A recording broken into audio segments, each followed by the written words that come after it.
subscribe to my channel.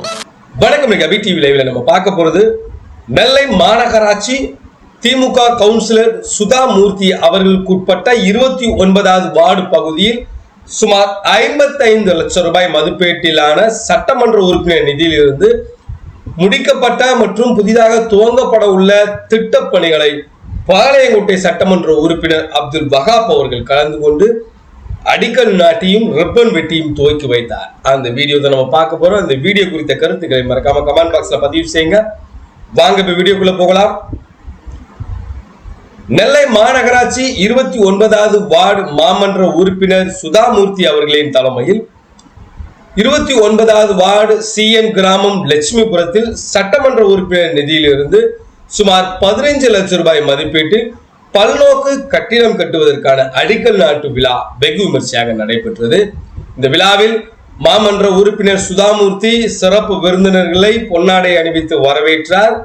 இதனைத் தொடர்ந்து பாளையங்கோட்டை சட்டமன்ற உறுப்பினரும் திமுக மத்திய மாவட்ட பொறுப்பாளருமான அப்துல் வகாப் அவர்கள் சிறப்பு அழைப்பாளராக கலந்து கொண்டு அடிக்கல் நாட்டி திட்டப்பணிகளை துவங்கி வைத்தார். இந்த நிகழ்ச்சியில் நெல்லை மாநகராட்சி மேயர் ராமகிருஷ்ணன், துணை மேயர் KR ராஜு, மாமன்ற உறுப்பினர் சுதாமூர்த்தி, மாமன்ற உறுப்பினர் சங்கர், திமுக வேல்ராஜ் உட்பட கழக நிர்வாகிகள் ஏராளமானோர் உடனிருந்தனர்.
இதைத் தொடர்ந்து மீனாட்சிபுரத்தில் சுமார் 13 லட்சம் ரூபாய் மதிப்பில் புதிதாக கட்டப்பட்டுள்ள அங்கன்வாடி மையத்தை பாளையங்கோட்டை சட்டமன்ற உறுப்பினர் அப்துல் வகாப் அவர்கள் ரிப்பன் வெட்டி துவக்கி வைத்தார். மாமன்ற உறுப்பினர் சுதாமூர்த்தி குத்துவிளக்கு ஏற்றி வைத்தார். இதனைத் தொடர்ந்து அங்கன்வாடி குழந்தைகளுக்கு சட்டமன்ற உறுப்பினர் இனிப்புகளை வழங்கி வாழ்த்துக்களை தெரிவித்தார்.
மேலும் இதே வளாகத்தில் சுமார் 13 லட்சம் ரூபாய் மதிப்பீட்டில் புதியதான அங்கன்வாடி கட்டுவதற்கான அடிக்கல் நாட்டு பணியையும் பாளையங்கோட்டை சட்டமன்ற உறுப்பினர் அப்துல் வகாப் அவர்கள் துவக்கி வைத்தார்.